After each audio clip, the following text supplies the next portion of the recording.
Hello. Thank you for joining us. My name is Starbuck, and I'll be your host today. For our first special episode of Starbuck Presents, we'll be doing the first in a series of Halloween productions. For the first production I'm going to present for you, we'll do an episode of Escape. It aired on November 15th, 1949.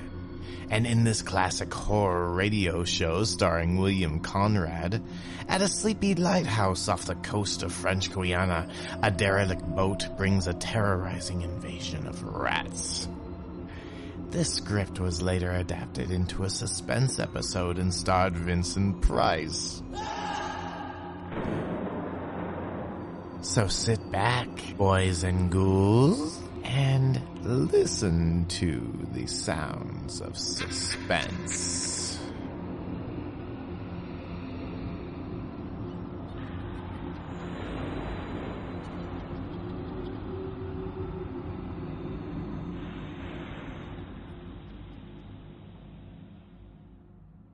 Tired of the everyday routine? Ever dream of a life of romantic adventure? Want to get away from it all? We offer you Escape. Escape, designed to free you from the four walls of today for a half hour of high adventure. Tonight we escape to a lonely lighthouse off the steaming jungle coast of French Guiana, and a nightmare world of terror and violence, as George Toulouse describes it in his hair-raising tale, Three Skeleton Key.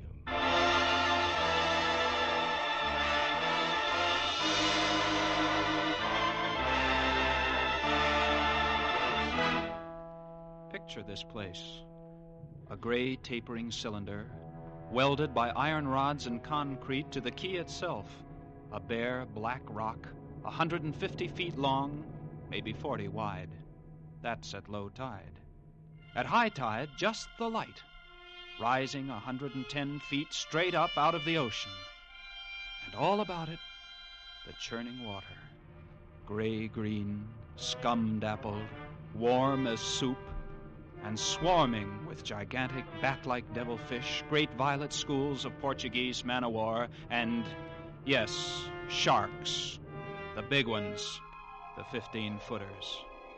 And as if this wasn't enough, there was a hot, dank, rotten-smelling wind that came at us day and night off the jungle swamps of the mainland. A wind that smelled like death.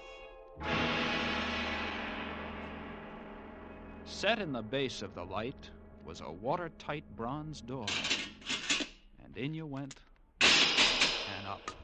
Yes, up, and round, past the tanks of oil and the coils of rope, cases of wicks, racks of lanterns, sacks of spuds, and cartons and cans, and up,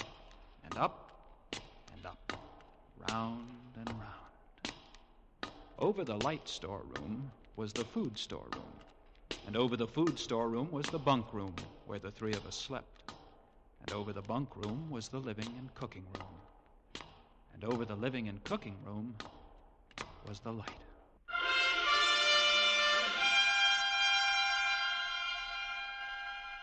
She was a beauty, balanced like a ballerina on the glistening steel axle of her rotary mechanism. At night, you'd lie there on the stone deck of the gallery, with the light revolving smoothly and quietly over your head, easing her bright white eye 360 degrees around the horizon. You'd lie there watching to see that the feeders kept working, that everything ran right. And it wouldn't be bad. The other two fellows snoring in their sacks 2 levels down. You'd smoke your pipe to kill the stink of the wind, and it wouldn't be bad.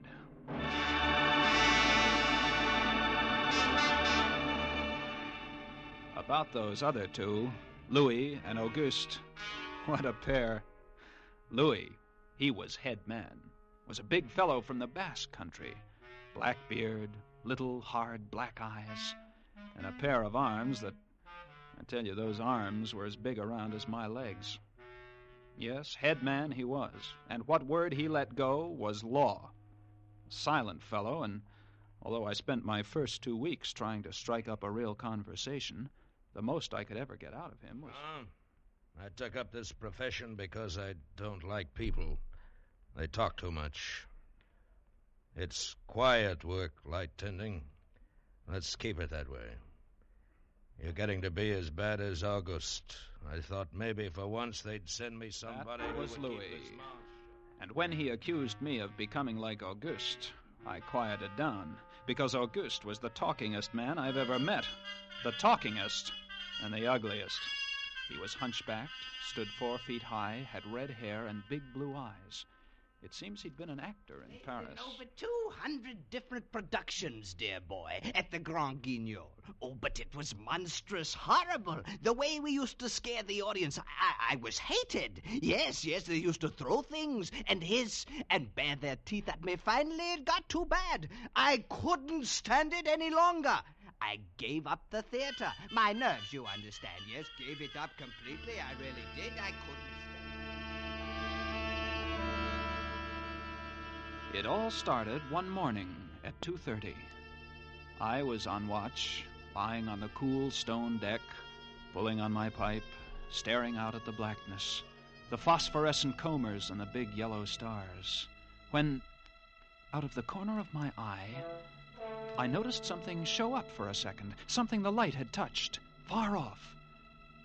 I waited for her to come around again, and when she did, there it was. A 3-master, a big one, about a half-mile off, and coming down out of the north-northwest, coming straight for us. You must understand, our light was where it was for a very good reason. Dangerous submerged reefs surrounded us, and ships kept clear. But this one, this sailing vessel, was coming straight on. I went over to the gallery door and yelled down. Louis! Louis! What is it? Ship! Headed for the reefs! I'm coming right up. I had the glasses out now. I couldn't read her name, but I could see her quite plainly. All sails set, the foam creaming away under her bow, her beautiful lines. A Dutch ship, I guessed her. But why didn't she turn? Every time it passed, our light hit her with the glare of day. Ship? Where? North-northwest. The light will touch her in a moment. Well, can't you see us? Look at her. She just keeps coming on. The square heads. What is it? What is it? Watch. North-northwest. I know what it is. What? The Dutchman, the Flying Dutchman. We did a play about her. What a performance. You ghastly galleon, hag-ridden, curse-driven, must on... Oh, shut up, will you? Yeah, she's luffing. Yes. It's a sloppy way to come about. She's derelict, that's it. Derelict. Abandoned. Crew left her for some reason or another. But instead of sinking, she's gone on, running before every wind. She'll not run long. Not with these reefs to break her up. A beautiful ship. Now, why would men leave a beautiful ship like that?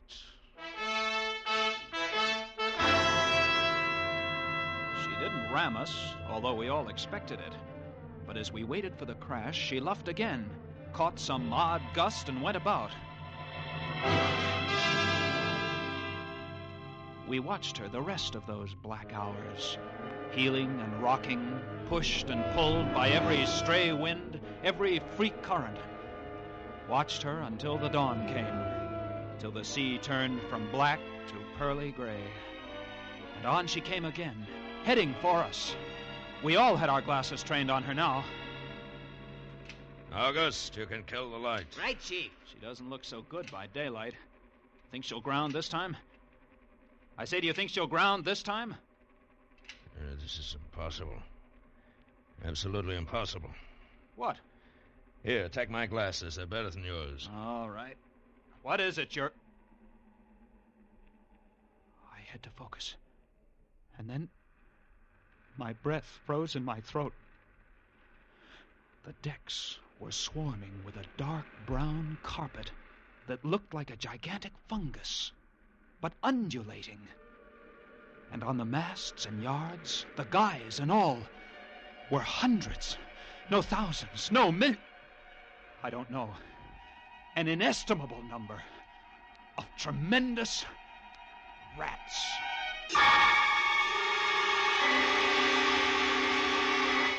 See them? Yes, I see them. Now we know why she's derelict. Yes, now we know. What are you two doing? Here, give me a look. Yes, give him the glasses.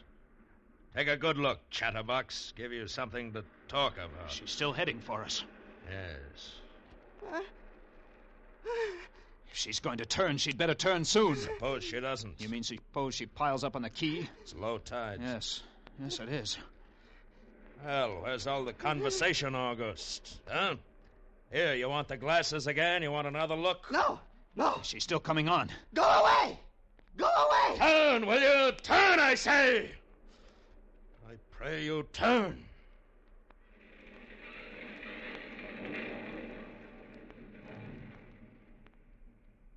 Cracked up. The rats! Look, on the water, like a carpet. They're swimming. Sure, they're swimming. Those are ship's rats. But they're swimming for the rocks. The door below, it's open. Well, come on! And down we went, racing down the stone stairs, taking them 3 and 4 at a time. Scared? You bet we were scared. August, you get the windows. Maybe they can climb. We don't know. Right, Chief, but hurry! You see them? No. Oh, yes, I do. Up at the other end of the rock. Look at them. Millions. They smell us. Here they come. Well, close the door. I can't! It's stuck! Here, let me. Move, you! Hey. Yeah. Made it. Holy, that was close. One got in. Look, there. Well, get him. Watch it. He's... Kick him! What a brute. He was as big as a tomcat, bigger, and his eyes were wild and red, his teeth long and sharp and yellow. He went for us, starving, ravenous, and we fought him, fought that one rat all over the room. It was, oh, believe me, I don't exaggerate. It was like fighting a panther. I got him. We'd better get aloft. As we ran up the winding staircase, we passed the tiny windows of the various levels, and at every one was a thick, wriggling, screaming curtain of brown fur. I was ahead of Louis, and I dreaded each successive level. Suppose they had found a way in. Look at them! Oh, will you look at them? It's a nightmare. Will you look at them? The air of the gallery was thick and fetid with the stink of them. The light was dim, brown, filtered through the crawling mass that swarmed over the glass, all about us. We couldn't see the sky. Nothing but them. Their red eyes, their claws, their wriggling hairy snouts, and their teeth. The rats. They screamed and howled and threw themselves against the glass. They were starving. And we 3, we stood very quietly. Oh, very, very quietly. In the center of the glass room, under our beautiful light. And we waited. What can we do? What can we do, Chief? Take it easy. Take it easy. I can't. I just can't. Won't do any good to... It won't do any good to stand here and shake. That's right. Go away! Go away, do you hear me? Go away this instant! They won't go away. Not until... Finish it, Chief. Not until... What? Not until they've been fed.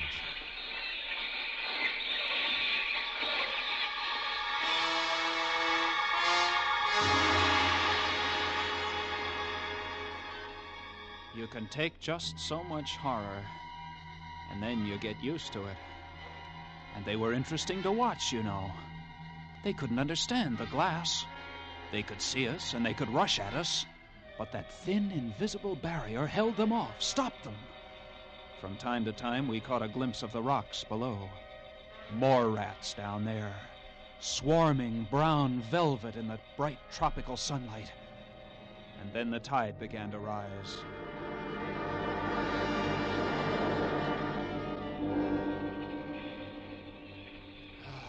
If only it had drowned some of them. Ship's rats don't drown. No, sir. You can't drown one of them. They're all climbing up the tower. This bunch around us is getting thicker. Say, what's the time? 6:15. You've got first watch, Sean. All right, Wake me at 10. I will. Come along, August. It was getting dark. One side of the room was lit a soft, filtered red. Sunset through the rats. Oh, very pretty. I set the wicks, checked my fuel, and then lit the lamp. It caught them, lit them in their gigantic wriggling web of pale, hairless bellies, twitching red tails, bright eyes. And then I started the rotary motor. The light drove them mad. As she swung slowly and smoothly about, she blinded them in the fierce stabbing bar of light, moving continually about, ever turning, ever touching, ever moving around and around. And they, twitching and shuddering, eyes flaming when they were struck by the light, the bright light moving. And behind, on the dark side of the room, so close, I dared not turn my back. But you can't help turning your back when you're in a room made of glass.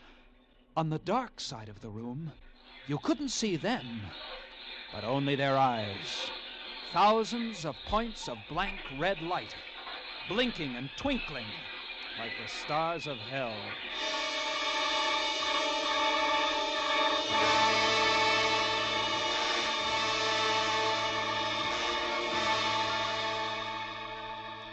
Louis relieved me at 10, but I didn't get much sleep that night. And when I came up into the gallery early the next morning, there stood Auguste, his back to me.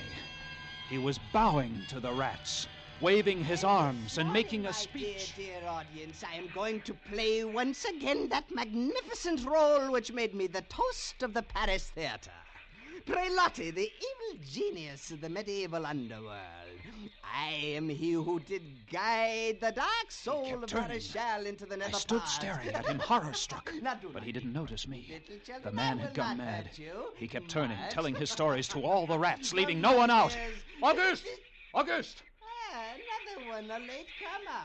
Take a seat on the aisle, dear patron. Stop it, Zingare, the blood-stained monster, was my partner in iniquity. He went on, bowing and Together scraping we to the rats, disemboweled his over big blue 4 eyes rolling and little winking, children, his wild red bathed hair in their waving warm about him. blood I grabbed him by the arms and slapped his face. He looked at me like a child, and then his face screwed up. He looked as though he were about to cry. Go below! Go on! Oh, very well then. Later, my dear audience, later. Matinee today. Sure, he was crazy, but I guess we all were. A few hours later, he came back up and caught Louis and me teasing the rats. Yes, sounds horrible. It was fun. We would get right up against the glass and make faces at them. It drove them crazy. They would scratch away, trying to get at our eyes. Louis was even cuter about it. He'd pull a piece of bread out of his pocket and press it against the glass. The rats would scramble into a solid ball, biting each other, clustering like grapes. From time to time, a whole knot of them would slip and fall the 110 feet to the surf below. Look at the sharks. They're eating them. Those sharks are our friends. Here, I'll get another bunch together. Here, my beauties. That's it. Pile up. Kill each other, huh? There they go. Auguste joined in, too. Very ingenious, Auguste. He learned that if he spread-eagled himself against the glass, they'd bunch and bundle against his figure. Then he'd leap back. Look! My portrait in rats!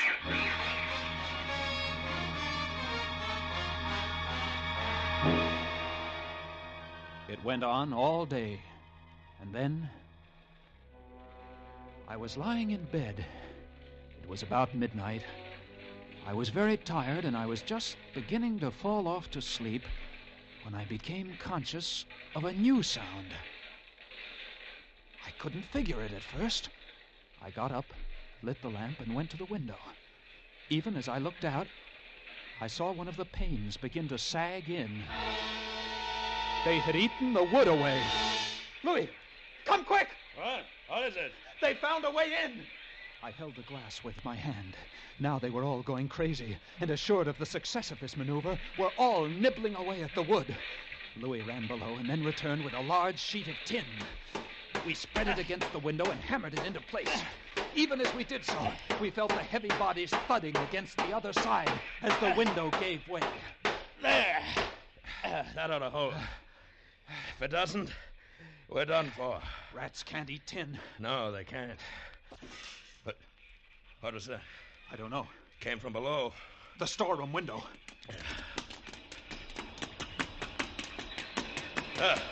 They're in. They're swarming up the stairs. Drop the trap! Right! There! Two of them got in. Let's go after them. We didn't have to go after them. They came at us. I leaped to one side and grabbed a marlin spike, swung, and smashed one in midair. No! I whirled to see Louis with the other. It had ripped his hand open and the blood was pouring out. He held his hand aloft and kicked at the snarling rat. I stepped and swung and got him. Oh, my hand! He got my hand! That's both of them, Louis. I'll get you something to tie that up. Blood! Look at it, my blood! I'm bleeding! Don't worry about it, Louis. Here. I'll wind this kerchief around it. It'll be okay. There. There, that's not bad. Just the flesh.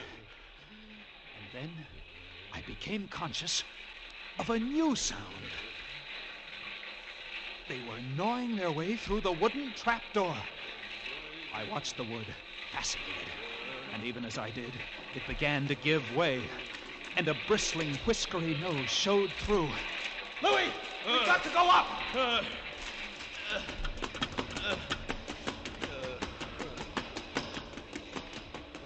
The next level was the living quarters and kitchen. I slammed the trap there, but it too was wood. Oh, my blood.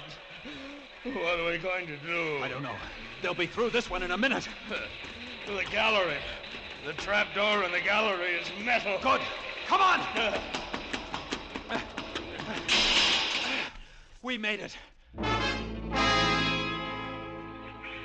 We lay across the trap door, exhausted, while below us the rats took over the entire tower.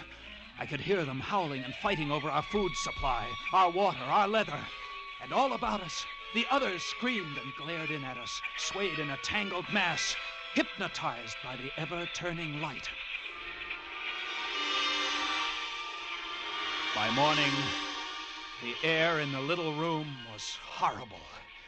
Until now, we'd been getting air from the tower below. Now that was sealed off, and so was all our food and water. We lay exhausted, panting, waiting, and the hours crawled on. I was almost dozing from fatigue when I saw a sight that brought me to fast. Would you like to come in, my beauties? Would you? I hold the powers of life and death, and I can let you in, you know. Auguste was standing by the glass, and in one hand he held a big wrench. He was tapping the glass gently, not quite hard enough to break it. I eased myself to my feet, and slowly, very slowly, tiptoed toward him. All I have to do is tap just a little harder and... I found a coil of wire in the toolkit, and I trussed him up, fastened him to a stanchion in the center of the room. Louis was of no help. He lay on his side, looking at his bloody hand, weak and sick as a baby. So there I was, a lunatic and a coward for company, and all about, watching our little drama, the rats.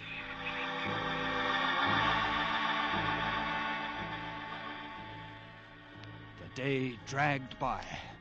The supply boat wasn't due for another 12 days. I don't know what they could have done if they had come. And we had only one way of summoning them. That was to shoot off distress rockets. But the rockets were 4 floors below. And even if they'd been right there in the gallery, I couldn't have opened a window to fire them.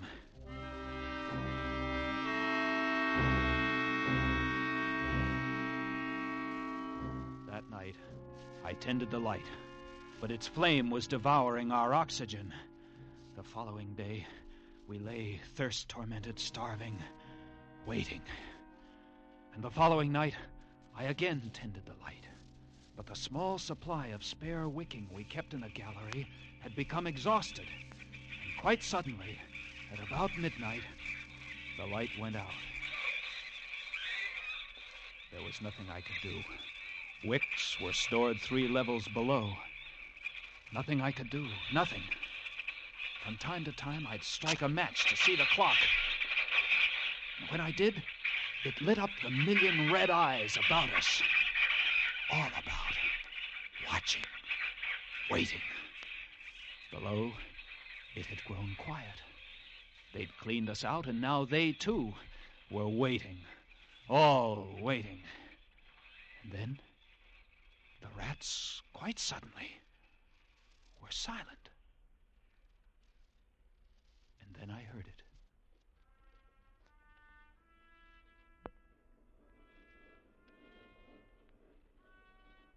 And then I saw the sky and the stars. The rats were gone. I went to the glass. Out there on the water, a small freighter, a banana boat, showing a few lights, came softly and innocently towards us. Our light was out. They didn't know. I wanted to open the windows, to call out to them, to warn them somehow. But I was afraid. What if the rats were hiding from me, tricking me? So I waited.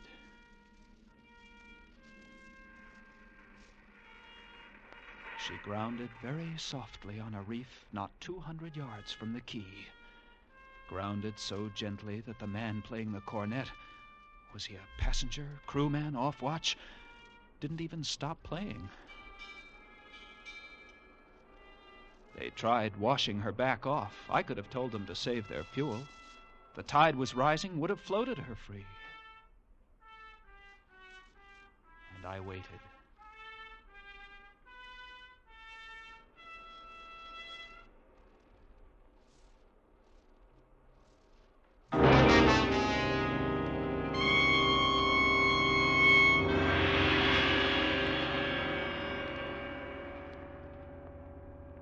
That's all. That's the story. The sun came up, and there wasn't a rat on the whole quay.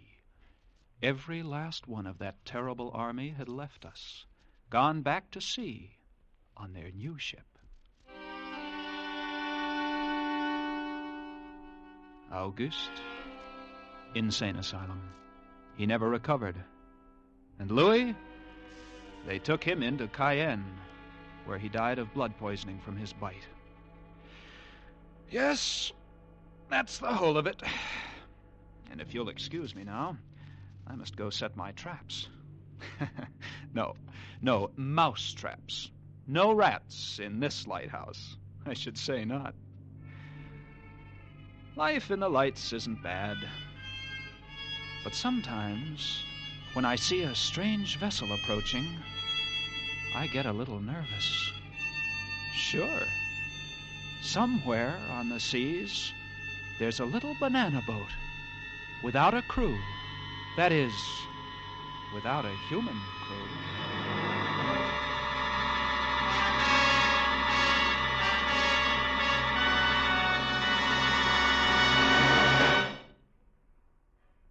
Escape is produced and directed by William N. Robeson. Tonight we have presented Three Skeleton Key by George Toulouse, adapted for radio by James Poe. Featured in the cast were Elliot Reed as Jean, Bill Conrad as Louis, and Harry Bartell as Auguste. Special music was arranged and conducted by Del Castillo. next week. You are standing on the deck of a ship headed on an illegal mission to Central America. Before you, holding a gun in your stomach, is a desperate man who has just given you the choice between being killed or becoming a murderer yourself.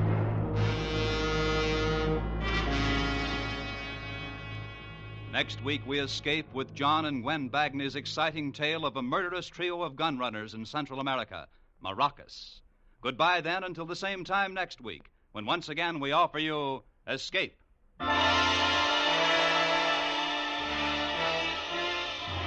Stay tuned now for Life with Luigi, which follows over most of these CBS stations. This is CBS, the Columbia Broadcasting System.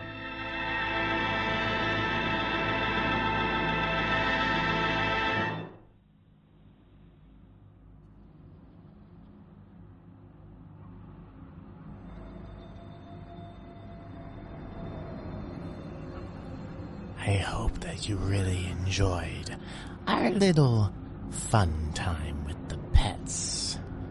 Coming up next, I have another terrifying tale.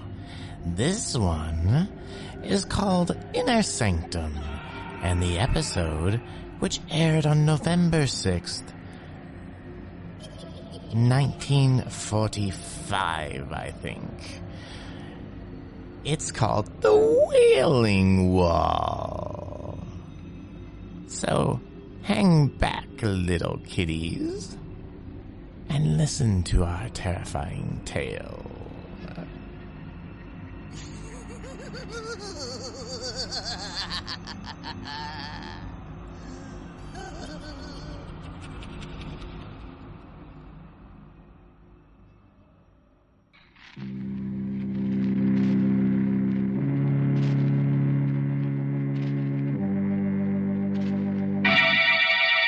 Lipton Tea and Lipton Soup present Inner Sanctum Mysteries, starring Boris Karloff.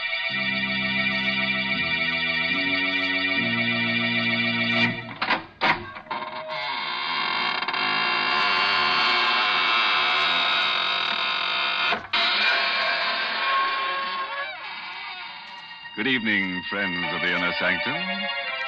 This is your host, to welcome you through the squeaking door into the land of ghosts, vampires, and other gay, hilarious people. Friends, are you looking for an apartment? Well, we have just the place for you. It's sturdily built, completely of marble, with cold running water every time it rains. You don't have to worry about the landlord putting you out. The lease is forever. All you have to do to get this little love nest is call your undertaker and get yourself a little bit dead. Mr. Host, I assure you, no one is the least bit interested in your offer. But, Mary, just think. Once you're dead, you can appear on Inner Sanctum. You know, we always have a ghost in our stories, someone whose voice comes back from the grave and gives advice to our characters. Yeah, sometimes I think our theme song should be, My Mummy Done Told Me. Well, that's very funny. But you know, Mr. Host, talking about voices coming back, that's what happened to me the other day. I heard my own voice coming back to me on the radio while I was eating breakfast. No. Yes. I just heard the new Lipton jingle, and then I heard myself. Yes, there I was, talking about Inner Sanctum and about Lipton tea, too. You see, it was a record, an electrical transcription that I'd made, all about Lipton's brisk flavor, how Lipton's always tastes fresh and full-bodied, never wishy-washy. And you know what? There was a man on the record who talked almost like you, Mr. Host. An imposter. I'll kill him. Oh, it was just in fun. He made spooky remarks when I talked about Lipton tea. But I did get a chance to say that Lipton's is the largest selling brand of tea in the whole world. All right, Mary, you've had your chance. And now make room for the creepiest voice you ever heard. The curdling kid himself, the star of stage, screen, and radio, Boris Karloff. Tonight's story is called The Wailing Wall. It's an original radio play by Milton Lewis. And you'll hear Boris Karloff in the role of Gabriel Hornell. All set, friends? Then turn out the lights, curdle close to the fire, and listen. Night And on the waterfront of downtown Manhattan, the fog creeps in like a crawling cloud. Tucked in between the towering skyscrapers, there's an old rundown mansion. An anachronism, a freak among the streamlined giants. It's the Hornell home. And tonight, leaping tongues of flame from behind the black shutters. Yes, it's Johnny. Is there anybody in that old dump? They say an old guy lives there, owns it. Gabriel Hornell. I hope he had sense enough to get out. That place is like a tinderbox. Yeah, and pretty well gone. Casey, get that horse. Hey, there is someone in there. Get the action, come on. I'm right behind you. What? Get out of the way. Hurry, will you? I knocked it up. All right, come on in. You see anyone in there? No, we can't stay. Hey, there he is. Oh, the crazy coot. He didn't even have sense enough to get out. Here, grab his shoulder. Yeah. No, let go of me. We're just taking you out. I don't want to go out. We ain't asking you what you want. Come on, Johnny. Before this joint collapses. Oh, take me out. I can't leave the house.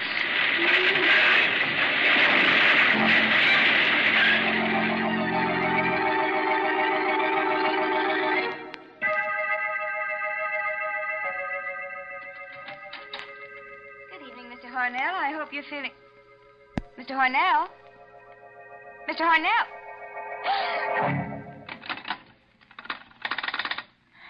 The head nurse. And hurry. Hello? Hello, this is Nurse Hopkins on the 18th floor. Gabriel Hornell is not in his room. The window is open from the bottom. There's a letter. I know, but I'm sure he's not alive. Oh, the letter? Yes, I'll read it to you. To whom it may concern. By the time you read this, I shall be dead. There can be no mistake this time. Death holds no fear, no terror any greater than what I've endured in life. For the past 40 years, I've searched for freedom. I hope now I've found it. Even now, as I write, I can hear her voice, calling to me as she did that night years ago. I'd prepared everything while she was in bed. Just the last few minute little details had to be completed. Gabriel? Gabriel, do you hear me? What do you want? What are you doing down there? I'm fixing something. Well, why don't you come up? I don't want to be alone here. I can't bear to be alone. Come up, Gabriel.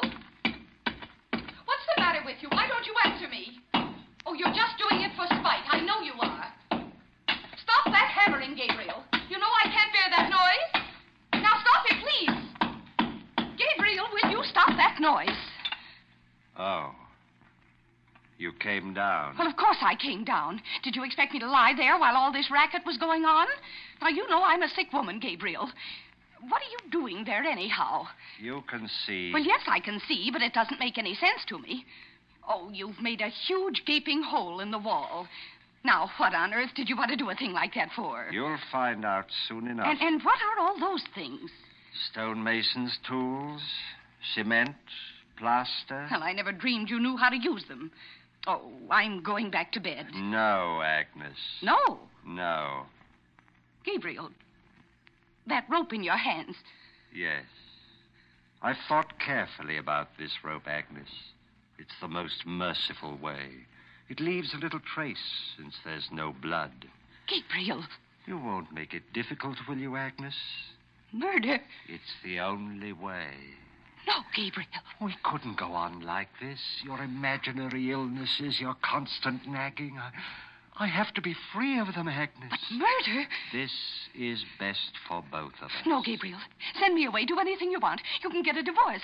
A divorce there, see? That would solve everything. You could have your freedom. Stand there, Agnes. Just as you are. I know. That other woman, Dorothy Carter, that actress. That's why you're doing this. Oh, you thought I didn't know about that, Gabriel. Well, I do. Yes, I do. No. No, let go of me. That rope. Help, somebody. It will be done in a minute. Done? Oh, you'll never be free of me.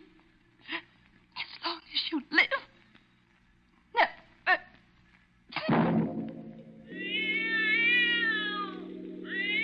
The cat saw everything with its yellow eyes. The cat saw me take her body to the tomb I'd made in the wall. The cat saw me place her there and carefully seal it up. I worked quickly, skillfully, with infinite care. First the bricks, one on top of the other, then the plaster. Then the wallpaper to match the rest of the room. That wasn't very difficult. In a short time it was done. I was free. All I had to do now was to go to the police and report her missing. It was even simpler than I'd thought. I put on the coat. I was about to open the front door when I heard it for the first time. I thought it must be my imagination. I listened carefully. I rushed to the wall, put my ear to it. What I heard made icy perspiration ooze out of every pore of my body. The wail was coming from the wall. It was like the insane shriek of some creature of another world. Was she alive in there? She couldn't be. She was dead. I knew she was dead. And yet I heard her voice wailing. I could swear it was her voice. I couldn't go out as I'd planned. What if someone else should hear it? Would they go to the wall? Investigate? The doorbell. Oh, it couldn't be at this hour. It couldn't be, but it was. Who? Oh, I had to risk everything and answer it. I'm sorry to disturb you, Mr. Hornell. It was Patrolman Cleary. He was the officer on the beat. He was blue with cold. I was passing by and I saw the lights on. I peeked in the window. You looked in? Yes. Since you were still up, I thought I'd ring. It's pretty cold out tonight, and I'd like to warm these old bones for a minute. Oh, yes, of course, Cleary. Don't stand there in the door, man. Come in. Thank you. I see you got your coat on, Mr. Hornell. Just got in? Only a few moments ago. As a matter of fact, I was going to see you. See me? Why, yes. It's about my wife. Hi, something wrong? I hope not. I was out all evening. When I got home, she was gone. It's not like her, Mr. Hornell. No, it isn't. Was she alone all evening? Yes, at least I think she was. You know, she hasn't been feeling very well lately, and I hate to think it possible, but she may have destroyed herself. Mrs. Hornell? No, she wasn't the sort. Oh, she was ill, terribly ill. I tried to keep it secret until she recovered, but the doctors knew. Insane? Yes. Don't you see? The river. I'd better get back to the precinct and report this. You'd better come with me. The Missing Persons Bureau will... Hey, Mr. Hornell. Yes? You must be mistaken. Isn't that her? That isn't a woman. Of course it is. It's coming from that room there. Well, sure, it's your wife. I know her voice, and she sounds like she's in pain. But it can't be. There's no one in that room. But she must have come in the back way. Come, I'll show you. No, don't go in. What? Nothing. No. There. You can see for yourself there's no one here. No one. Could have sworn your wife was in this room.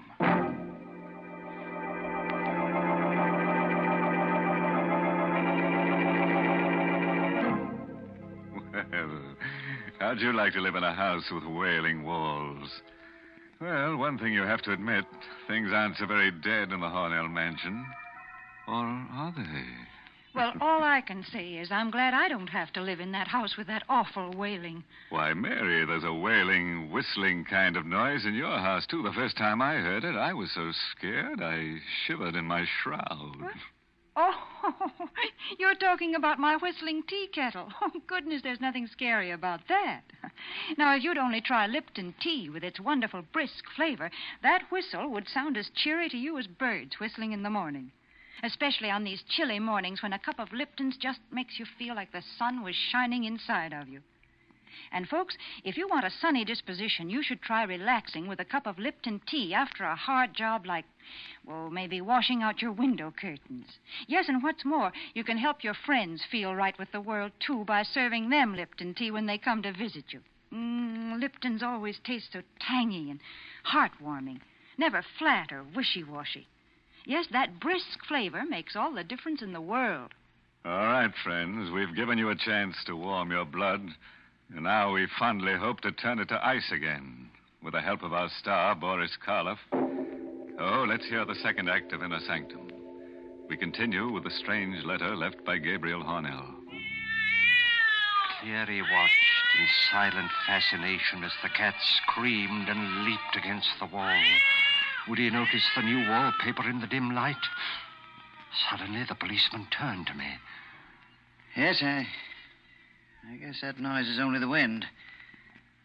Strange how like a wailing woman it can sound, isn't it? Yes.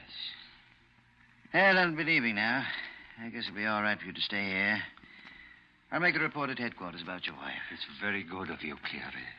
If she turns up, you'll let us know? Yes, I'll let you know. Good night, Mr. O'Neill. Good night. He left. I locked the door and came back to the room where my wife was entombed. Was she still alive inside the hollow of that wall? I listened all that night. The wailing rose to a high, insane shriek, and then, towards morning, began to grow weaker, as though she were losing strength, and it seemed to die. The cat crept away. There was a merciful silence in the house. She was dead. She had to be by now. I sank down onto the sofa into a feverish sleep.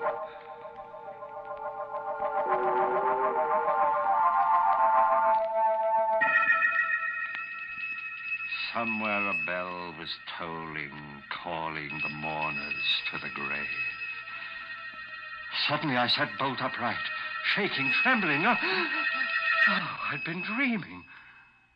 The front doorbell was ringing. It was night again. How long had I slept? The house was silent. Oh, there was nothing to fear now. I ran to the door, opened it. Hiya, kiddo. Dorothy. Well, are you going to keep me out here in the cold? No. Come in. I haven't been feeling well, Dorothy. Is that why you forgot our date tonight? I must have overslept. What time is it? 10 o'clock. 10? I must have slept clear through the day. Well, aren't you glad to see me? Glad? Why, yes. It's a delightful surprise. Well, that's more like you. Come here, kiddo. You've got the blues, but Dorothy will wipe them away. Give us a kiss. What's that? Just the wind. Oh, no, it can't be the wind. This is a very old house, Dorothy. You sometimes hear strange noises. Oh, I've never heard anything like that before. Sounds human. Was she still alive, even after 24 hours? Suddenly I realized that the doorbell was ringing again. There was a large pair of wooden sliding panel doors between the room that we were in and the vestibule that led to the street. I wasn't going to take any more chances. There's someone at the door, Gabe. Yes. You wait here, Dorothy. What are you doing? Closing these doors. Why? I'd advise you not to ask too many questions. Evening, Mr. O'Neill. Officer Cleary, who are those men with you? Hey, I've got something to show you, Mr. O'Neill. You'd better brace yourself. It's not going to be pleasant. All right, bring it in, boys. You can put it over there. What? What is it? It's a body. A woman.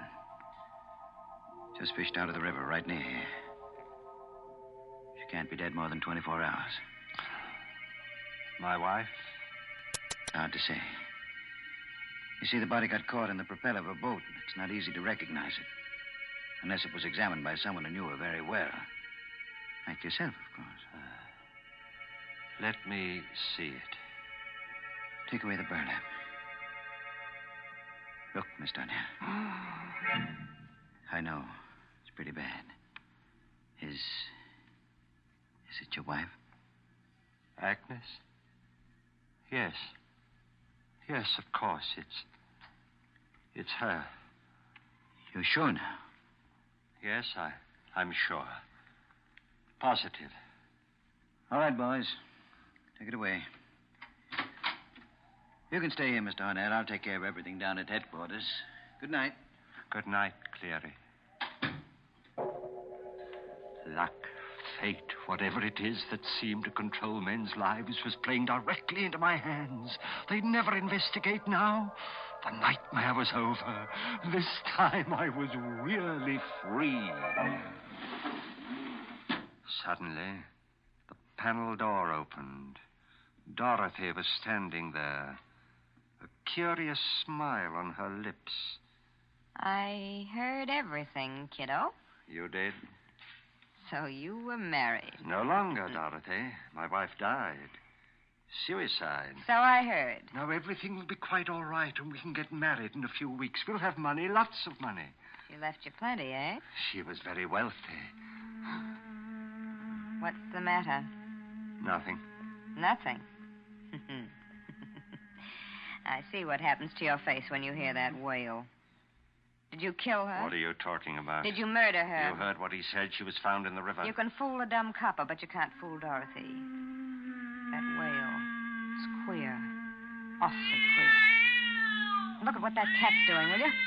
Jumping up on that wall like it's gone crazy. Yes, there's something about that wall.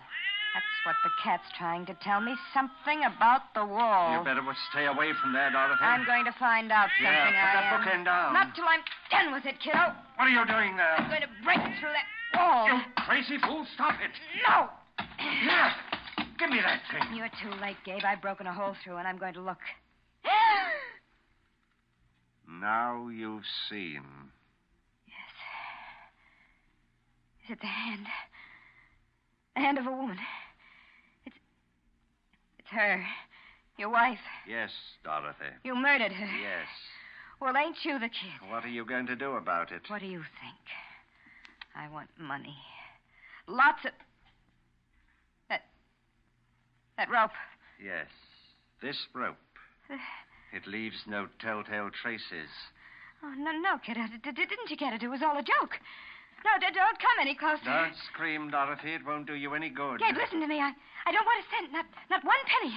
I love you. I tell you. I'll keep your secret. I'll do anything you want. Anything. That rope. Take it away from my neck. Don't, Gabe, in the name of heaven. Don't please. Oh.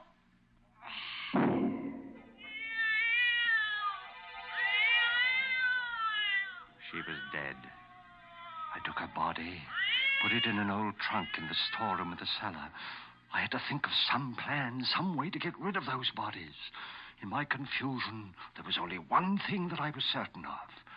I must never leave the house, not even for a minute. I never did. At nights, I would sit there, listening. Then it would come, the wail in the wall. I knew that after a week she couldn't be alive. What made the wail? Plans? I thought of 1,000 plans, but all of them would mean that I had to leave the house, and if I left, someone would hear the wail and find out, just as Dorothy did. Fire. Yes, fire. That would do it. The idea danced like a flame in my mind. But no. They discovered charred bones of the skeletons among the wreckage. No, it wouldn't be worth it. The only way I could be safe was to stay there in the house. I stayed. I, who had risked everything for freedom.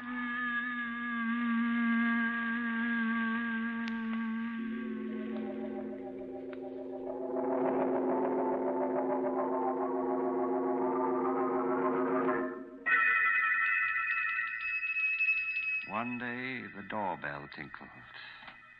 I opened it. Mr. Harnell? Yes? I'm Mr. Crawford from the bank. May I come in? Just in here, in the vestibule. We've written to you a dozen times, but you've never replied. What do you want? Well, Mr. Harnell, you may not realize it, but you've overdrawn your account. The money your wife left is gone. Gone? So short a time? So short? Why, she died 40 years ago. 40? It seems only yesterday. We've been investigating. Even the grocer who used to supply your food no longer will extend you credit. Well, what do you want with me? I'm not starving. If you'd see your face, you'd realize that you are, Mr. Harnell. Now, if you'll only be reasonable, we can see to it that you get $250,000. $250,000?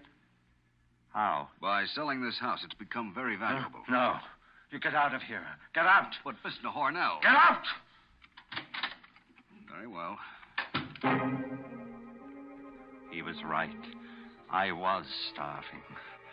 That night, when I heard the wailing begin again, I came to a decision. I had spent 40 years in the house. More punishment than criminals receive who've committed even worse crimes than mine.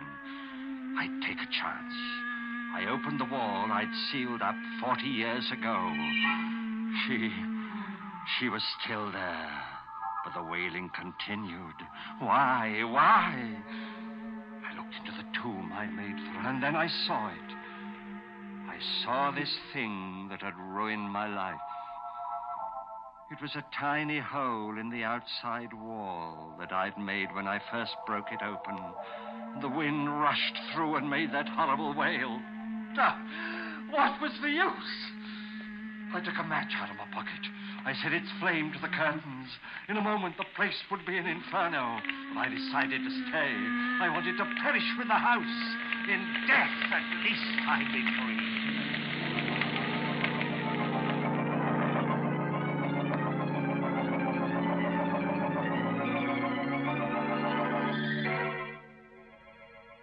But even then, freedom was denied me. They rescued me, brought me to this hospital. I had the nurse make inquiries from the police. She told me. No, there was nothing unusual found among the ashes. Everything was burned to a fine powder. If I had only set fire to the house 40 years ago. But no matter. The window is open. And it's 18 stories to the ground. I will soon be free.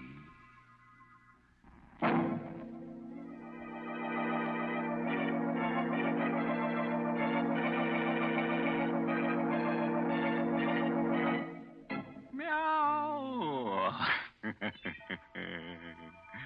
Everybody's dead but the cat. And we overlooked him because we couldn't find him. Of course, I'm sorry that wall made such an unpleasant noise, such a tuneless wailing.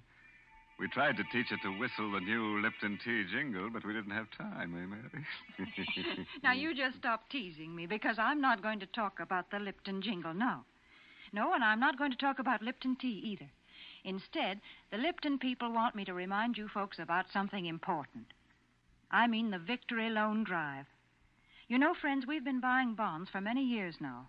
But this drive is in some ways the most important. Because if a job is worth doing, then it's worth finishing. The bonds you buy now won't buy weapons. No, this time the money will help bring our boys home. It will also help take care of our wounded soldiers, provide them with the finest medical care in the world. And, friends, we can certainly do no less. And the victory bonds you buy now will help launch our veterans into a safe and secure post-war world, the kind of world they've been fighting for. Yes, you're helping others and yourself, too, every time you buy a victory bond. So buy all you can, won't you?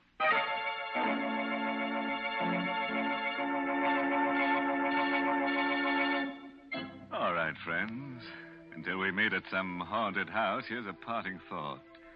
Don't seal your wife in a wall. That won't keep her quiet. Oh, by the way, this month's Inner Sanctum mystery novel is Devil in the Bush by Matthew Head. Yes, and next week's Inner Sanctum story, directed by Hyman Brown, And brought to you by Lipton Tea and Lipton Soup. Next week's story is about a man who gets hunches. His hunches are about death. He's sure he's going to be killed. Not by poison or fire or strangling. Nothing simple like that. No, our character has a nice, interesting death waiting for him. Oh, if you'd like to be in at the death, drop in next Tuesday. And now it's time to close the squeaking door, so good night. Pleasant dreams.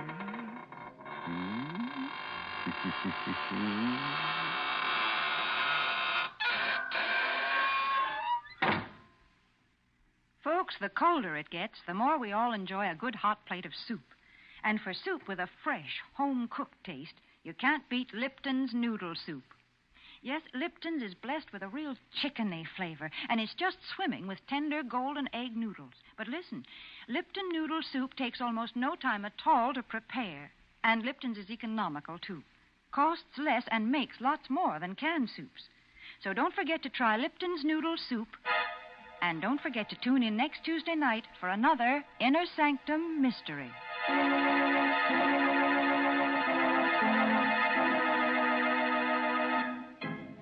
This is CBS, the Columbia Broadcasting System.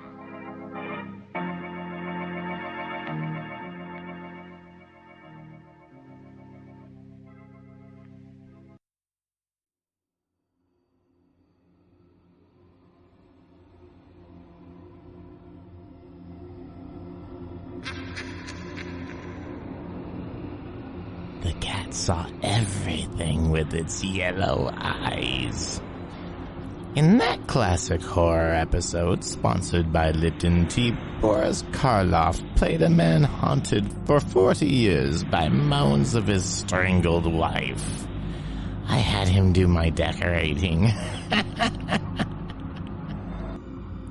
Coming up next for you, we have an episode of suspense called The House in Cypress Canyon. Kathy Lewis and Hans Conried star in this chilling Christmas tale.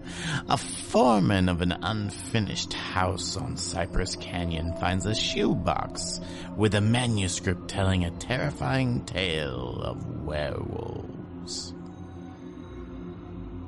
So sit back, boys and girls, and enjoy the show.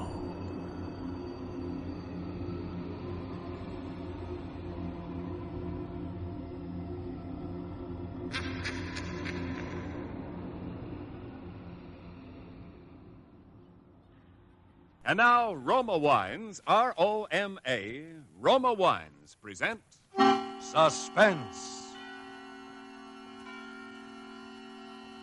Tonight, Roma Wines bring you Robert Taylor in The House in Cypress Canyon, a suspense play produced, edited, and directed for Roma Wines by William Spear. Suspense, radio's outstanding theater of thrills, is presented for your enjoyment by Roma Wines. That's R-O-M-A, Roma Wines. Those better-tasting California wines enjoyed by more Americans than any other wine. For friendly entertaining, for delightful dining. Yes, right now, a glassful would be very pleasant, as Roma Wines bring you Robert Taylor, star of Metro-Goldwyn-Mayer's Undercurrent, in a remarkable tale of suspense.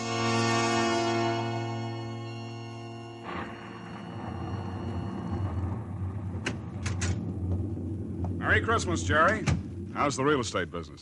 Kind of early with your greeting, aren't you, Sam? Well, I got to get them in sometime. I may not see you again until next Christmas. If this real estate racket gets any crazy, I'll be dead by next Christmas. I'm glad you could get up here, though, Sam. What's on your mind, Jerry? You'll probably shoot me when you hear it, Sam, because I'm probably nuts. But doggone it, you're a detective and you're my pal, and I just had to tell somebody. Well, you sound like it's serious. That's just it. I don't know what it is, Sam, but... Now, listen, you know we're agents for a group of houses up in Cypress Canyon. Mm-hmm. Those places that were started before the war, never got finished. Oh, yeah. All I got in were the foundations, just concrete and a couple of beams. Well, they've been finished now. In fact, I'm putting up the for rent on the last of them today. Well, what do you want? Police protection from the mob? Listen, Sam, this house that I'm talking about, it's got a number now, 2256. But before, when the men went back to work on it about 3 months ago, well, they just started when the foreman on the job brought me a shoebox that he'd found up on a beam. And this box had a manuscript in it, a story kind of, all written out. Yeah. Well, he gave me the thing. I read it. I didn't think much about it. I put it in my desk. But the other day, and I happened to drive by there, I saw the number on the house and what the house looked like. I thought of this manuscript. And, well, I don't like it, that's all. There's something funny about it. What's funny about it? Well, mind you, this thing was found in an unfinished house in Cypress Canyon. House that was only just started building. All right. Well, listen, Sam, I want to read it to you if you got the time, and you'll see what I mean. All right, shoot. Well, here's how it begins. To whom it may concern, my reasons for setting down on paper what follows here will be abundantly clear to anyone into whose possession it may fall. First, let me say that I'm a very ordinary person. My name is James A. Woods. I'm 35 years old. By profession, a chemical engineer. My wife, Ellen, was a school teacher when I met and married her in Indiana 7 years ago. There's nothing in the past life of either one of us to suggest remotely any cause or reason for the dreadful thing that has invaded our lives. Our married life has been in no way different from that of millions of other average, reasonably happy, and congenial families. 3 months ago, I was ordered by my firm to take charge of a rather minor project in Los Angeles, Hollywood to be exact. The order was a sudden one. There'd been no time to secure accommodations, and conditions being what they are, the inevitable result was that until day before yesterday, we'd been living in the cramped quarters of one of those characteristic California motels. Needless to say, most of our spare time had been devoted to a search for something more permanent and comfortable, but the fruits of these efforts had been, financially and in every other way, a geometrical progression of discouragement. Until last Saturday afternoon, only 4 days before Christmas. We were driving into town on our way to a movie when Ellen saw it. Jim, look. What? That sign in front of that real estate office. Oh, yeah. But don't you see what it says? For rent, furnished, 2-bedroom house, close in, immediate occupancy. Yeah, Aren't you going to stop? Oh, Ellen, you know what a sign like that. It'd mean right out in plain sight in front of a real estate office. Oh, yeah, but Jim... Either they want $600 a month... We'll never know until we ask. And if it's any good at all, there are probably 50 people fighting for it right back there now. Well, honey, there's no harm in trying now, is there? You really want to go back? Oh, it's probably foolish, but what can we lose? Okay. Oh, darling, come on, cheer up. How do you know? Maybe our luck's changed. Maybe fate's going to give us a nice new house for a Christmas present.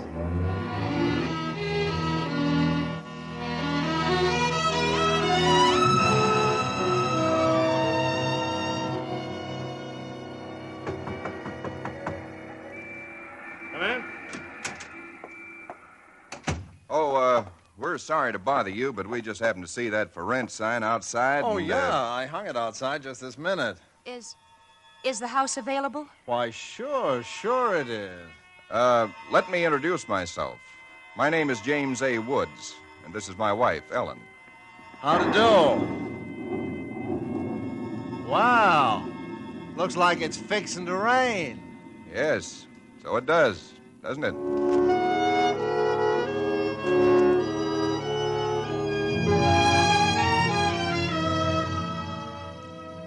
Well, it was one of those things. The real estate agent had just been authorized to rent the place by mail that morning, and he'd hardly had time to look at it himself and put up his sign when we drove up.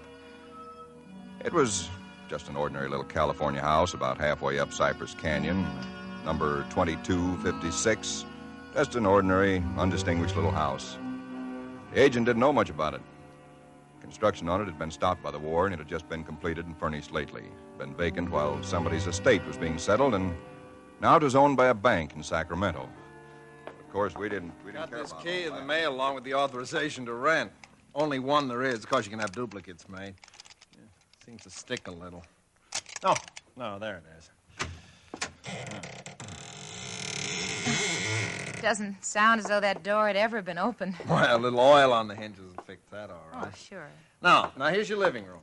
Furniture's a little dusty, of course. You got to expect that. It's good furniture, though, you see. Benson Brothers. Yes, Now, over here's a little den. Paneled, you see. Radio, fireplace.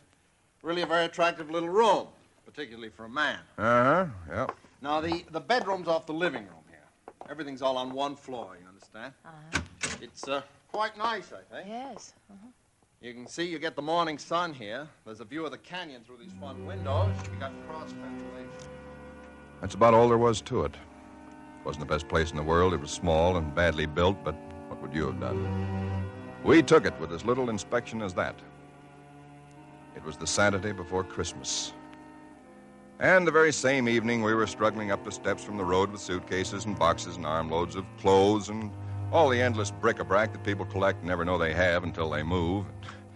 Ellen began unpacking, and I began moving things around and taking the worst of the pictures off the wall, doing all the little things that everybody does when they move into a new place and try to give it something of their own Don't be personality. such a sourpuss. You know, it's a roof over our heads for Christmas. That's more than we ever thought we'd get, isn't it? Now, what in the world are we going to do with those two pictures? Why don't we just leave them where they are? Jim, we can't. They're too awful. Well, all right, put them in the closet then. I can't. Both the closets are jammed full. No, I mean the other one in the little alcove off the den. At least there's a door there. I suppose it's a closet. I don't know. If that isn't a commentary on the housing problem, huh?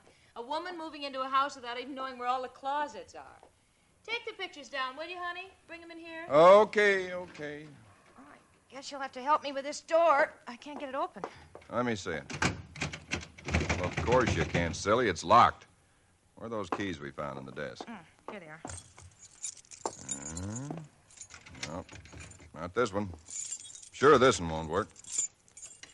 No. Feels like an awful solid door for a closet. Oh, and that's one solid door in the house. No, this one won't do it either. Well, we'll just have to get a locksmith up here on Monday. I'll put the pictures behind the desk, okay? Yeah, all right. Jim, if you could just help me move this armchair, huh? Oh, Ellen, will you let it go until tomorrow? You know what time it is? Oh, but, honey, I'd like to get the place looking just a Yeah, little but it's bit. almost midnight. In fact, it's exactly... What was that? Tomcat, I guess, out in the brush somewhere. Sounded near. Hope that doesn't go on all night. Well, there's much we can do about it. Come on, Ellen, I'm dead tired. All right, Jim, all right. Where'd you put the toothpaste, honey? It's right in the medicine cabinet. Oh, yeah. Jim, we ought to get some firewood tomorrow. You know, a fire in that living room would make all the difference in the world. Can't. Sunday. Well, Monday then. Jim, I think red curtains are what we need, don't you? Mm-hmm. You know, just at least for the living room. Anyway, the ones in there now have just got to come down. Yeah, I suppose they do. What do you think of red? Well, I guess it's all... Jim. It's some tomcat. Jim, it sounded in the house. Oh, now, how could it be in the house, Ellen? We've been over every inch of the house. Except that closet. Now, how could a cat or anything else be in a closet that's been locked up for over a year? I don't know. It's probably under the house. A wildcat or mountain lion or something. I hear they have them in California. Jim, I don't like Well, it. neither do I like it, but there's nothing we can do about it tonight. Well, maybe we ought to call somebody, the police or some don't neighbors. be silly, Ellen. You act like a kid. Come on, let's go to bed, huh? Well, all right, I suppose it is silly. Jimmy, did you lock the door? Yeah. Can I turn out the lights now? Yeah. All right. Good night, Ellen. Sleep tight. Good night, Jim.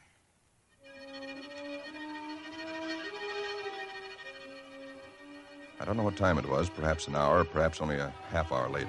My mind was in that hazy borderland between sleep and a dream that's still part of consciousness. Then I was awake.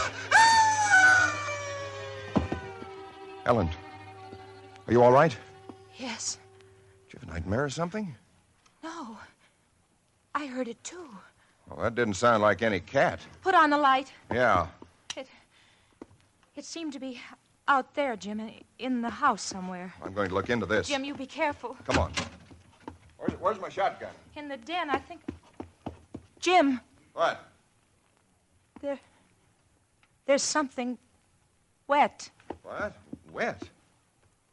Running from under the closet door. Sticky. Hey, Ellen, don't touch it. I had to. Jim, it's blood.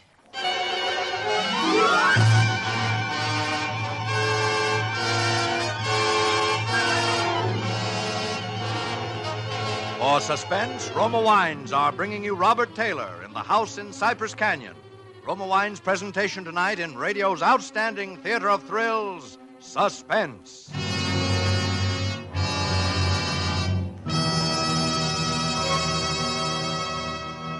Between the acts of Suspense, this is Ken Niles for Roma Wines.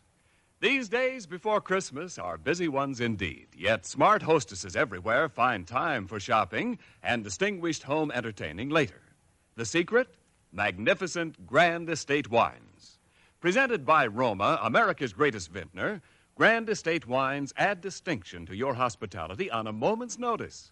Make your holiday welcome, effortless, and in perfect taste. The brilliant clarity, full fragrance, and mellow taste of Grand Estate wines please discriminating people everywhere. For Grand Estate wines, limited bottlings by Roma, are born of choicest grapes, then patiently guided to superb taste richness by Roma vintner skill, necessary time, and America's finest winemaking resources. Delight your guests with Grand Estate California wines. For entertaining, medium sherry, ruby port, or golden muscatel. For dining, Burgundy or Sauterne. So insist on Grand Estate wines and enjoy the crowning achievement of vintner skill. And now, Roma Wines bring back to our Hollywood soundstage Robert Taylor as James A. Woods, with Kathy Lewis as his wife Ellen, in The House in Cypress Canyon. A tale well calculated to keep you in suspense.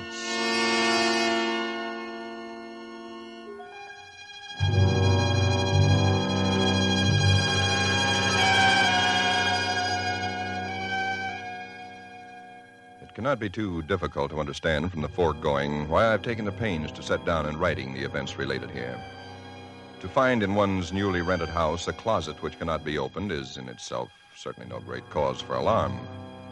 But to be awakened in the stillness of the night by unearthly cries within that house, to find oozing from under that closet door something that is unquestionably blood, that's another matter. Perhaps others might have been braver than we. Suffice it only to say that we got out of the house in something very close to a panic, and only returned when we had the moral support of two stalwart Los Angeles policemen. You just moved in here, you say? That's right, officer. You can see we're still unpacking. And the place has been empty right along before that? Yeah, I don't know much about that part of it. You could check all that with the real estate agent, though. Well, where is this closet? Oh, it's right in here, officer. And the blood is... Where? Where's the blood? Jim? Officer, I swear to you, there was blood on the floor less than an hour ago. I saw it. Uh-huh. It was running out from under that door. We heard that noise, and we got up, and then we saw it. The door was locked. Locked, huh? Oh, no, Well, it seems to be all right now. Hey, you folks aren't trying to be funny, are you? Isn't there anything in it? No, ma'am, there is not. Look, officer, we're reputable people. You can call my firm. They'll tell you all about me. There's nothing wrong with this closet. Walls are solid. No trapdoors. If you think I'm lying... I didn't say that, mister. Oh, you probably did hear some sort of a noise, and you got a little panicky, and... What about the blood? It got on my hand. It isn't there now, is it? Yes. Where? I feel it. Now, you folks just take it easy. You know, you're liable to hear all kinds of noises up in these canyons at night. You're from the east, you say? Yeah. I'm sorry, officer. Ah, that's all right. That's all right. If you have any real trouble, call on us anytime. All right. Well, good night. Good night. Good night. Hey, you ought to have this door fixed. That's enough to scare you. Yeah, we're going to have it fixed.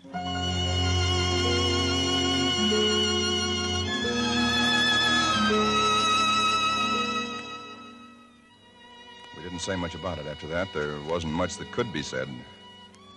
The next day, I went down to a lot and bought a little Christmas tree and some trimmings, and we tried to pretend we were cheerful, but there was an uneasiness between us that had never been there before.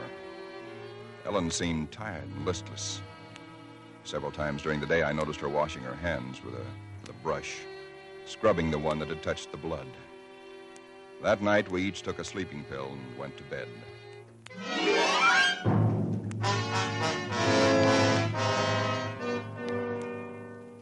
It was sometime after midnight when I was suddenly wide awake and staring into the darkness. In some way, I knew at once and instinctively what had awakened me.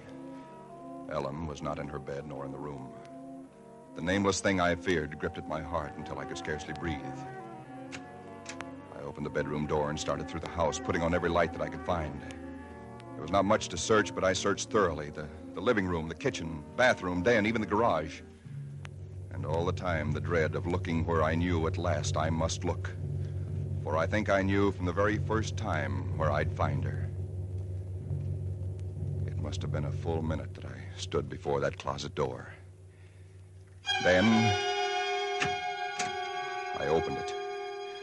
She stood there rigid, her arms at her sides, the fingers extended like claws.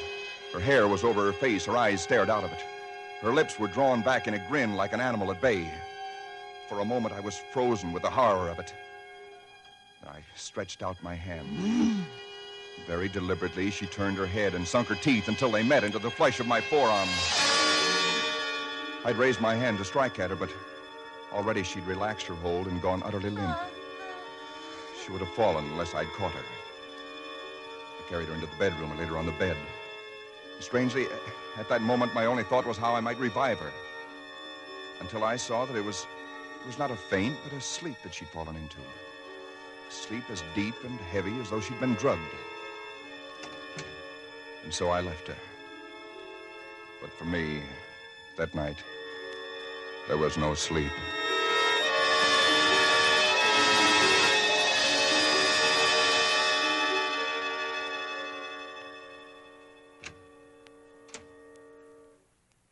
Jim? Yes, Ellen? What are you doing up so early? Oh, I got a little restless. I'd make some coffee. Oh. Oh. I had the most wonderful sleep. And I feel so rested. Do you? Mm-hmm. Jim. What? What's the matter with your arm? Oh, I just heard it. Why, honey, it's terribly swollen. Let me see it. No, it's all right, Ellen. Oh, it isn't all right.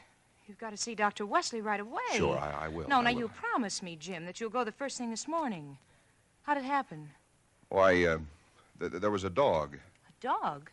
Yeah, I heard him trying to chew through the screen door. I went out to chase him away, and he bit me. Well, you mean there's all that racket and I didn't even wake up? No, Ellen, you didn't even wake up.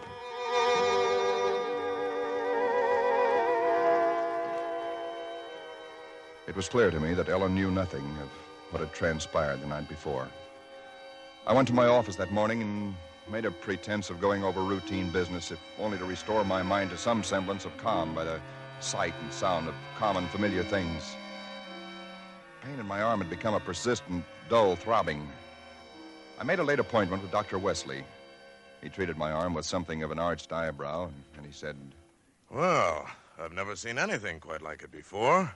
That is such a rapid onset of infection."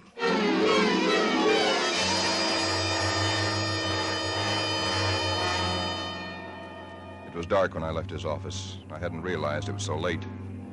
Driving home, my car seemed sluggish until I saw the needle on the dashboard and realized that I was pushing it to the utmost of its speed. I was racing home to prevent something before it was too late, before the darkness had conspired against me. For somehow I already knew with certainty that it was the darkness and the night that I had to fear. The curves of the canyon seemed endless. And then the cold fear leaped up inside me. My house, too, was dark. I went slowly up the stone steps from the road, looking, praying for some sign of light or life. There was none. The house was empty. Ellen was gone. I looked with the same self-torturing thoroughness, and in that closet first of all, knowing as I did so that it was hopeless. And so, alone in that empty house, I waited, powerless and helpless now, deadened in thought and will, empty as the house itself, save only for the overwhelming sense of a terrible foreboding. It was sometime in the early hours of the morning, I snapped on the radio, shortwave. Why? Surely a minor question now. I only know that I did. And then I heard it. Car 58, car 58, go to Laurel Canyon, the 4000 block. A report that a man has been injured or attacked. Condition Thought to be critical. Ambulance will follow. That is all. I was there almost before the police, edging my way through the little crowd, staring down at the man lying there in his white uniform under the streetlight. Yeah, the milkman, poor guy. I heard him scream, but when I got here, he was just like this. There's nothing around to stand back, stand back. Please, please stand back. Well, you again. I heard it on the radio. I live just down the road. Yeah, I remember. What happened? Well, take a look. Maybe you can tell us. He was dead, and he was lying on his back, and his throat had been torn out as though by the fangs of some wild animal.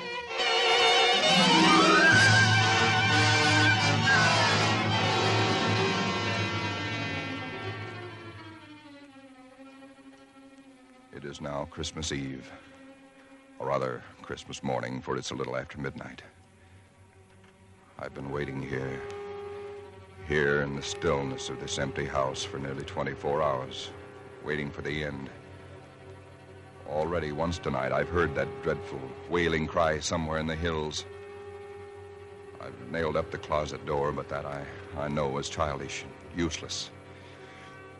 My arm is horribly swollen and turning black, but that's nothing.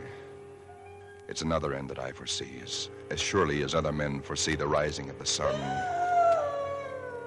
I hear the cry again. It's nearer now. I shall leave these notes in a sealed envelope and put it in a shoebox, in the hope that someone will give credence to these dark and terrible events, if indeed such nameless horrors can ever yield to mortal understanding. As for myself, I feel no longer any fear or even sorrow, only a desire that the end and the thing that I must do may come soon. And it will be soon, I know. Yes, for there is someone at the door.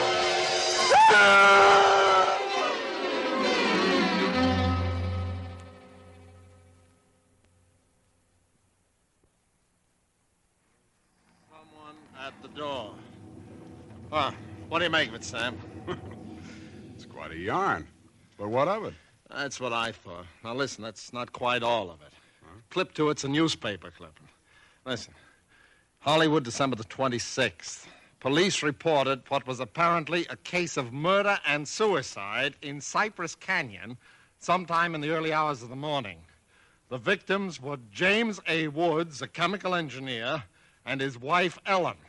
Preliminary investigation indicates that Mrs. Woods was killed by the blast of a shotgun in the hands of a husband who then turned the weapon upon himself. That she fought desperately for her life, however, was evidenced by the disorder of the room and the severe lacerations inflicted upon her husband about the neck and arms. This is the second tragedy to be reported in Cypress Canyon within 24 hours, the other being the unexplained death of Frank Polanski, a milkman. Well, no such murders or whatever they were ever occurred, if that's what's worrying you. The clipping, well, you have those things printed up, you know. No, it's not that, Sam. That story was found in an unfinished house in Cypress Canyon. No number, no nothing, just a framework. Uh-huh. Now that house is finished. When I drove by it today, well, that's what stopped me, Sam, because it all fits. Now that it's finished, it is the house in the story, the same construction, the same vines and creepers on the lawn, even the same number. So what, a guy who knows roughly what this house is going to be like writes a yarn and loses it or something? Did he know the place was going to be listed for rental today, the Saturday before Christmas? Oh, Jerry, coincidence. 2 bits you find the guy next door is a ghost story writer or something, and he's been wondering for a year what happened to that thing he wrote. Okay, coincidence. Well, I'm sorry I bothered you, Sam. Don't be silly. I liked it. It's a good yarn. That the for rent sign you were talking about? Oh, yeah. I'm going to put it up outside now. Uh-huh. Well, so long, Jerry, and Merry Christmas again. Yeah, well, thanks, Sam. I guess I was kind of silly, all right. Huh? Listen, when a guy named, whatever it is, Woods, with a wife named Ellen, comes in to rent that place from you, then you can start worrying. Yeah. Well, so long, Sam. So long, Jerry. Come in.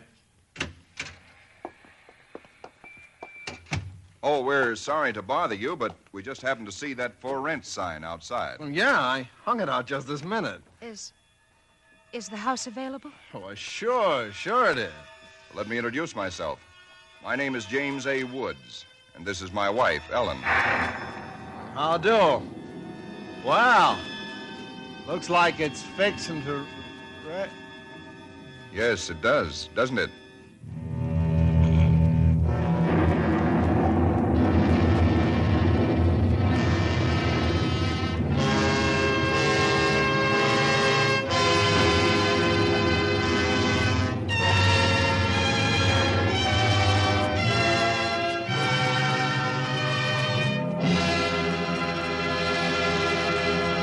Suspense.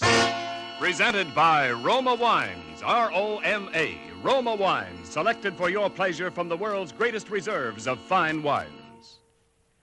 Tonight's show marks the third birthday of Suspense on the air, and this is Ken Niles asking our star of the evening, Robert Taylor, to help us celebrate. Why didn't you tell me before, Ken? If I'd only known, I'd have baked a cake. Well, Bob, all Suspense parties are surprise parties. As an old hand on suspense, you know that in our plays, the tables are usually turned on the star. So tonight, although it's our birthday, we're going to give you a present. Here it is, a gift basket of Grand Estate California wines from Roma, America's greatest vintner, to our distinguished anniversary guest, Robert Taylor. Thanks, Ken. You turn a nice table. And you can set a nice table with Grand Estate Burgundy in your basket, Bob. For Grand Estate Burgundy means rare dining pleasure. Adds memorable distinction to holiday dinner. Even everyday meals are outstanding in taste when Grand Estate Burgundy is served. Yes, all Grand Estate wines presented by Roma are limited bottlings of outstanding taste excellence. That I know about Grand Estate wines, Ken. But did you know that for Grand Estate wines, Roma selects only the choicest grapes? Then the ancient skill of Roma master vintners, necessary time, and America's finest winemaking resources guide the cuvée of this grape treasure to rich taste luxury. That's why discriminating wine users everywhere look to Grand Estate wines as the crowning achievement of vintner skill. Reason enough. And now, Ken, who's all set to star on Suspense next Thursday? It's that very wonderful actress and wonderful girl, Miss Susan Peters. Susan will appear as a young lady in straitened circumstances who finds herself mistaken for a very rich young lady and who is forced into continuing the deception with murder as a result. I'll certainly make it a point to listen. And before I go, I'd like to thank this really great company of actors who have played with me tonight, and particularly Kathy Lewis, who played Ellen. Thank you, Bob. Tonight's original suspense play was written by Robert L. Richards. Next Thursday, same time, you will hear Miss Susan Peters as star of Suspense. Produced by William Spear for the Roma Wine Company of Fresno, California. This is CBS, the Columbia Broadcasting System.